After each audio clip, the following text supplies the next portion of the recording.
Tratamiento farmacológico de la hipertensión arterial sistémica. La agenda para este tema es la siguiente. Número 1, objetivos del tratamiento. 2, características y tipos del tratamiento. 3, inicio de tratamiento. 4, fármacos y estrategias. Y finalmente, las metas de presión arterial a alcanzar. Objetivo del tratamiento.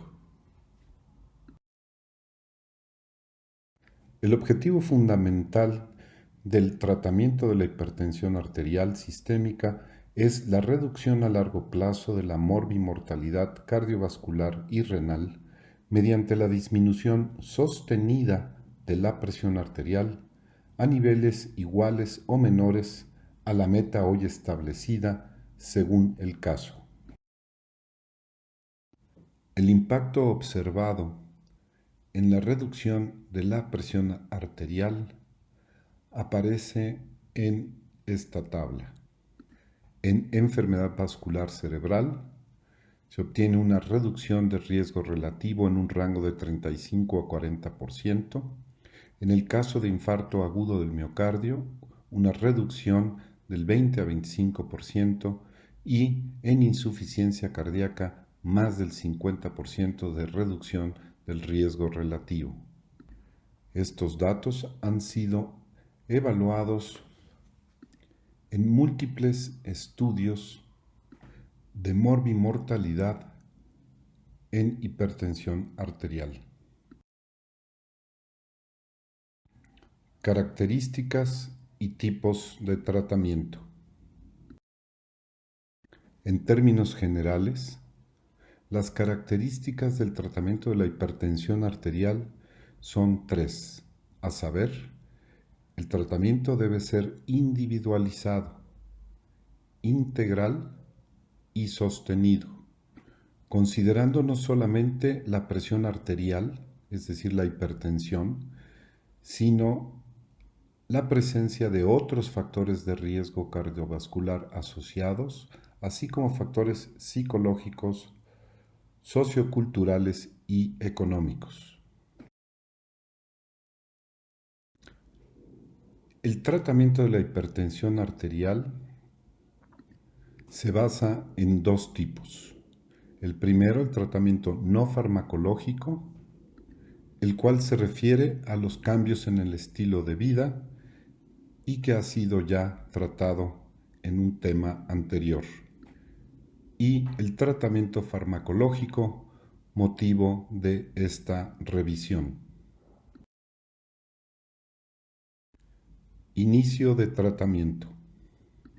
Este apartado se refiere a definir en qué momento debe iniciarse tratamiento farmacológico en un paciente con hipertensión arterial.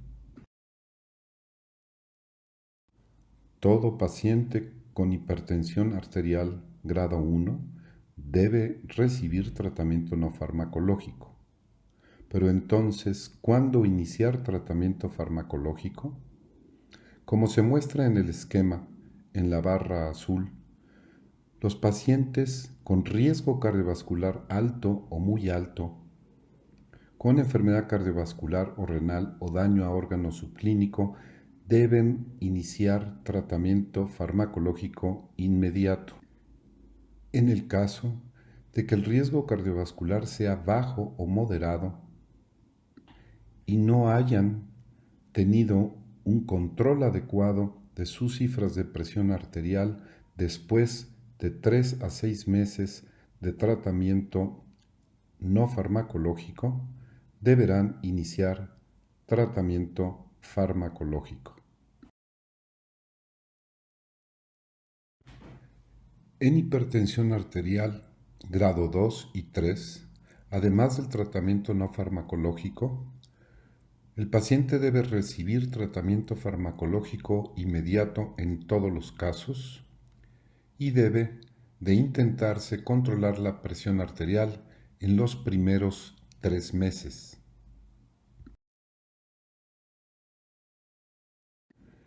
En los casos de presión arterial normal alta está indicado el manejo no farmacológico. Sin embargo, si el paciente tiene un riesgo cardiovascular muy alto con enfermedad cardiovascular o renal o daño a órgano subclínico, deberá considerarse el inicio de tratamiento farmacológico. Fármacos antihipertensivos y estrategias terapéuticas. En general, en la actualidad contamos con 7 clases de antihipertensivos, a saber, diuréticos, alfa bloqueadores, bloqueadores de canales de calcio en sus dos tipos, dihidropirimídicos y no dihidropirimídicos, inhibidores directos de renina, antagonistas de receptores de angiotensina, inhibidores de enzima convertidora de angiotensina y beta bloqueadores. Son 5 las que se consideran como fármacos de primera línea: diuréticos, bloqueadores de canales de calcio, antagonistas de receptores de angiotensina, inhibidores de enzima convertidora de angiotensina y beta bloqueadores. En términos generales, y hablando de la eficacia, todos ellos son, si no iguales, similares. Cada una de estas clases de antihipertensivos tienen indicaciones especiales, como se verá posteriormente. En la actualidad, y derivado de múltiples estudios, sabemos que la mayoría de los pacientes hipertensos requieren de terapia combinada, entre 2 y 3 medicamentos para alcanzar las metas. En la imagen, y a manera de ejemplo, aparecen los resultados de 3 estudios al respecto.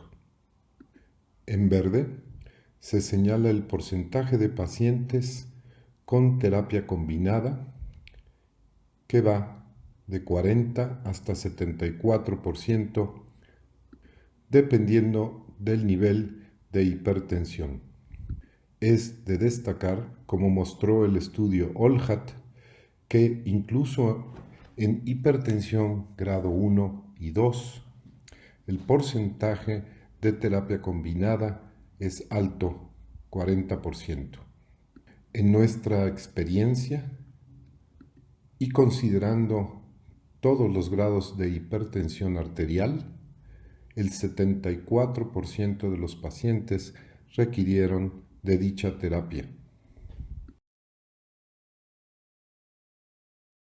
En el diagrama aparecen las clases de antihipertensivos y sus combinaciones, dividiendo estas en combinaciones recomendadas, marcadas en verde, posibles, en negro con raya punteada, y la combinación no recomendada.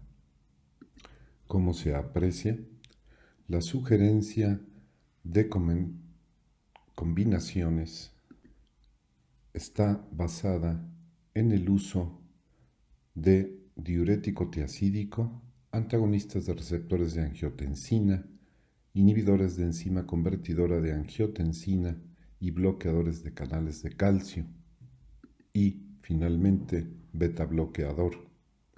Debe tomarse en cuenta que la sugerencia de estas combinaciones se sustenta en el hecho de que cada una de estas clases tiene, en general, mecanismos de acción diferentes, lo cual logra potenciar los efectos antihipertensivos. Con base en lo anterior, la estrategia terapéutica recomendada actualmente hace énfasis en la terapia combinada como terapia inicial. En la imagen aparecen los 3 pasos sugeridos en forma escalonada.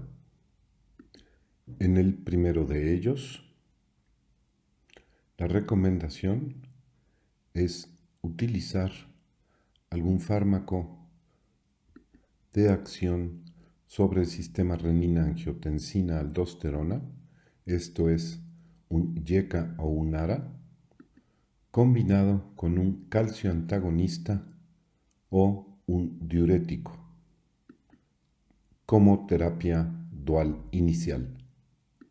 De no obtener respuesta adecuada tras 2 a 4 semanas de tratamiento a dosis óptima, se recomienda la terapia triple, agregando el fármaco que no haya sido utilizado en el paso previo. Finalmente, en la etapa 3, toda vez que no se hayan alcanzado metas, la recomendación es agregar un cuarto fármaco, prefiriendo, de ser posible, esto es, sin haber contraindicación, el uso de espironolactona o algún otro fármaco antihipertensivo. Como se observa en la imagen, el beta bloqueador no es considerado en principio como de primera línea, a menos que exista una indicación específica para su uso, lo cual podrá hacerse en cualquiera de los 3 pasos.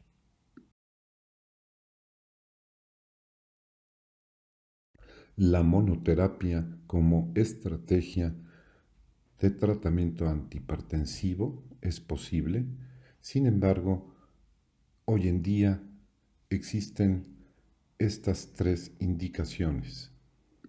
En primer lugar, pacientes con riesgo bajo e hipertensión grado 1 con presión arterial sistólica menor a 150 milímetros de mercurio.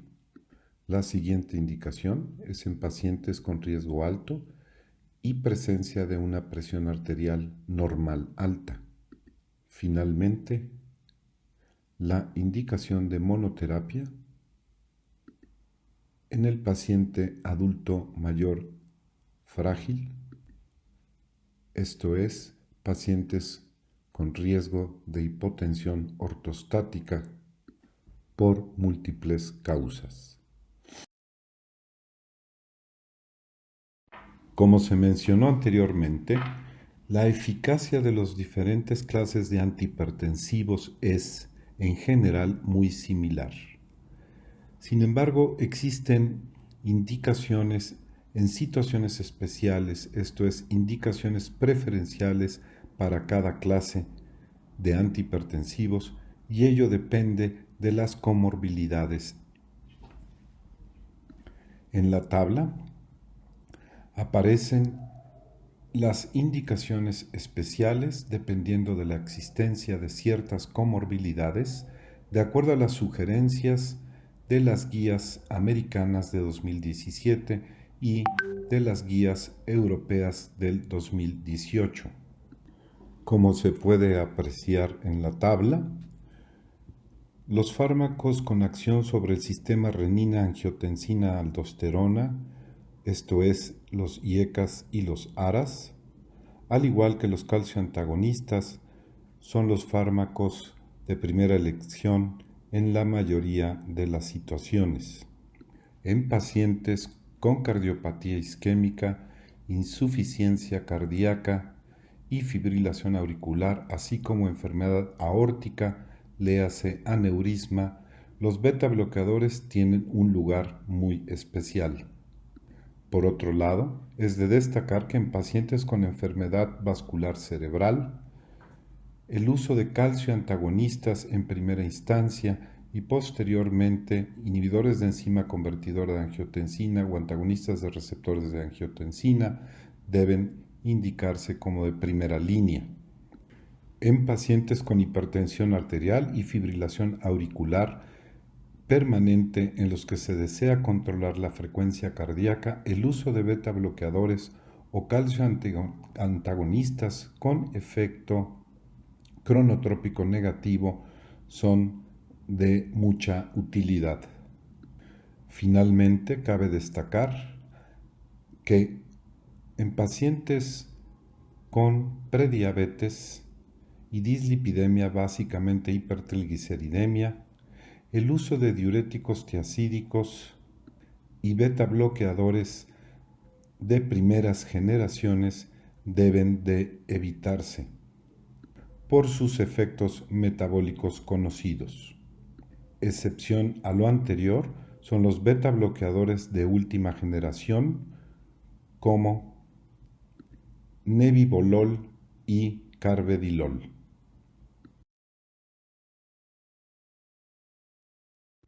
Como punto final en la agenda, hablaremos sobre las metas en el manejo del paciente con hipertensión arterial.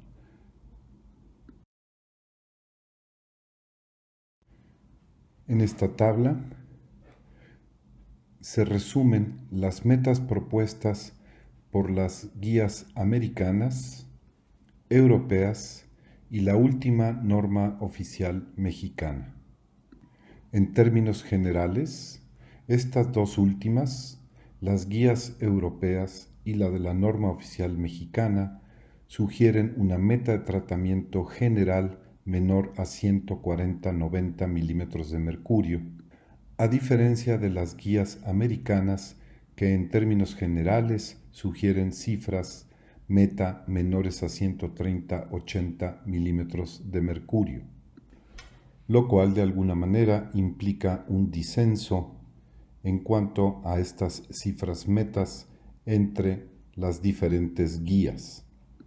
En general se podría decir que en pacientes menores a 65 años o en pacientes con riesgo cardiovascular alto, incluidos aquellos en los que se persigue una prevención secundaria, las cifras metas de presión arterial deben de ser menores a 130-80 milímetros de mercurio.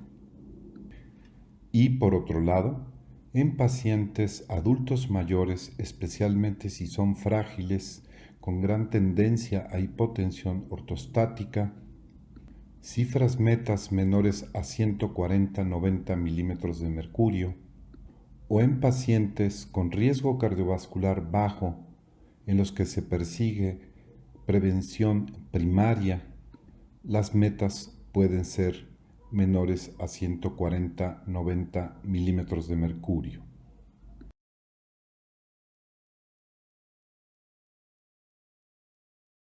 Como mensaje final al respecto de las metas a alcanzar en el manejo de la hipertensión arterial, podemos decir que la cifra en general debe ser menor a 140-90 milímetros de mercurio.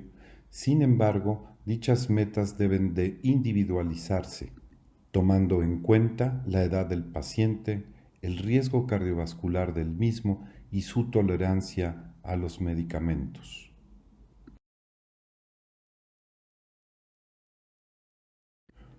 Un aspecto de suma importancia en el manejo integral del paciente hipertenso es el control de otros factores de riesgo cardiovascular frecuentemente asociados, lo cual es un punto con frecuencia olvidado o dejado de lado. Lo anterior implica un control del peso, control de cifras de glucemia, suspensión del hábito tabáquico y control en las metas de lípidos.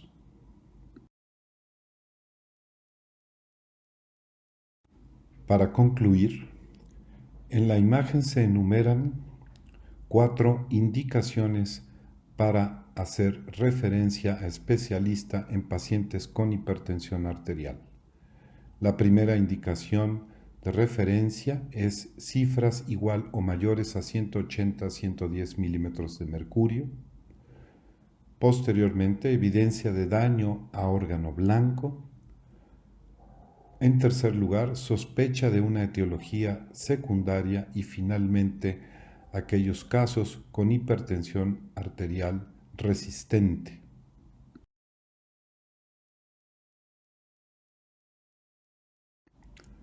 Muchas gracias por su atención.